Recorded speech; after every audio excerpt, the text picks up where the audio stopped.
Welcome to The Explainer. Today we're diving into a seriously fascinating piece of source material. We are going to look at Vec Lewis's poetic, dense, and honestly deeply moving novella, Chiaroscuro. Specifically, we're going to explore the architecture of disappearance. And I don't just mean the physical act of running away. We're talking about the deep psychological mechanisms people use to absolutely vanish from their own painful realities. It's an incredible text that really forces us to look hard at identity, trauma, and memory, and I'm super excited to guide you through it. We get hooked pretty much right from the jump by our 19-year-old protagonist. Listen to this quote from the text. All nomads carry the bones of their ancestors from place to place. The bones are amulets against the unknown. It sets this haunting, almost mythic tone from page 1. But here is the wildest part about our narrator. He has this bizarre physical trait. He literally has no fingerprints.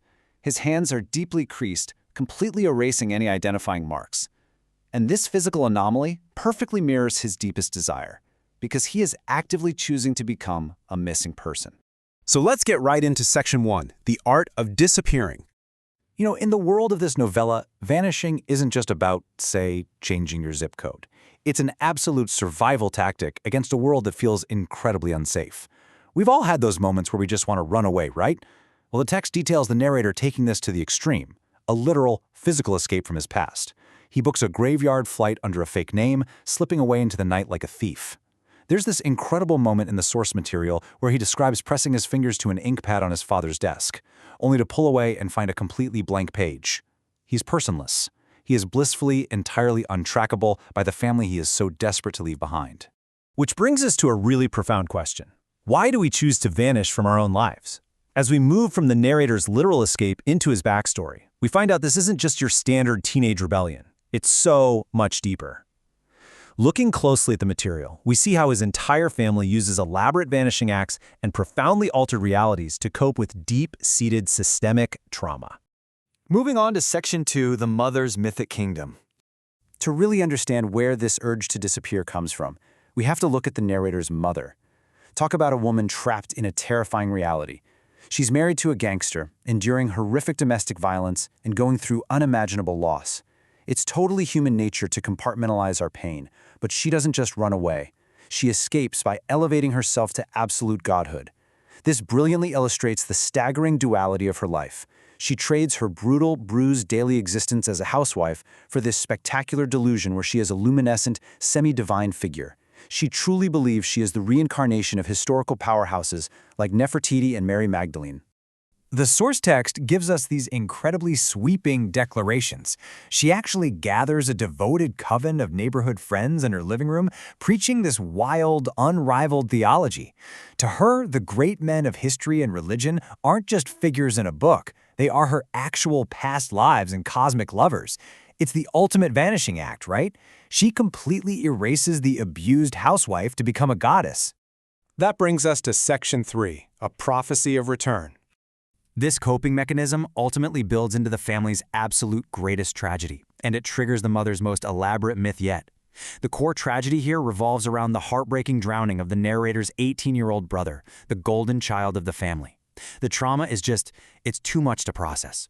So she flat out rejects his death. She replaces his demise with a massive cosmic prophecy, loudly proclaiming that 1992 will be the year the Earth's axis changes, ushering in a whole new dimension where her son is alive and well. When you trace the chronology of this delusion, it's actually astounding how masterfully the human mind can just weave a completely new reality to survive. Get this. Back in 1969, the parents actually witnessed a cigar-shaped UFO. Fast forward decades later, her son drowns, and what does she do? She takes that old UFO sighting and uses it as the bedrock for her survival myth.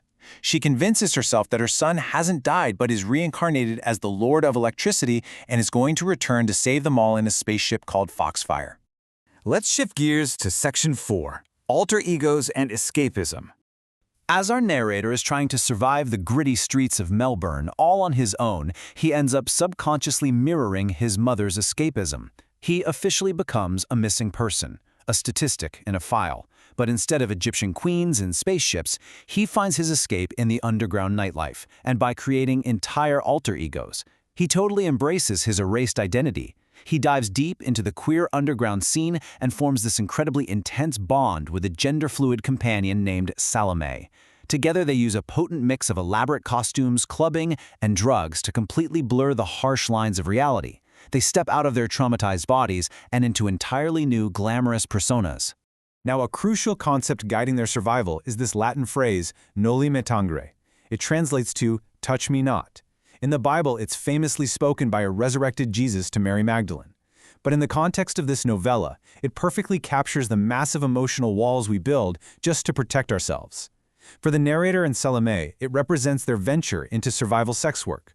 Working under the names Jamie and Sherry, they provide physical intimacy to clients, yet they remain entirely, deliberately, emotionally detached.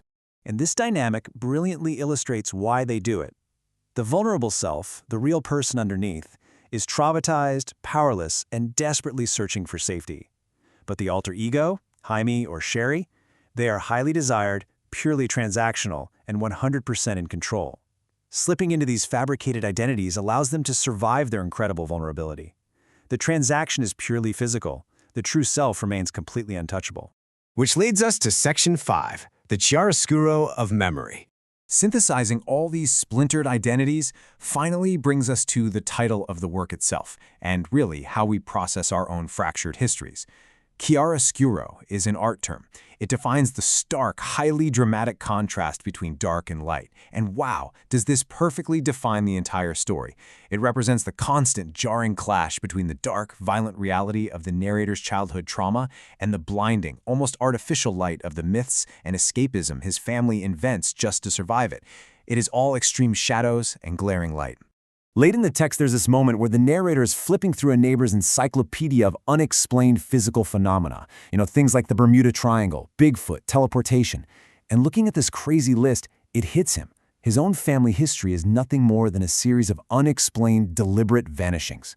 Just as we all sometimes look back at our own pasts as a bit of a mystery, his family members are all in their own desperate ways trying to disappear completely from the map. He says, like the lines of a story, my hands offered a confused map of possibilities. We're right back to those hands with absolutely no fingerprints. The source material beautifully shows us how memory itself becomes like a shuffled deck of cards.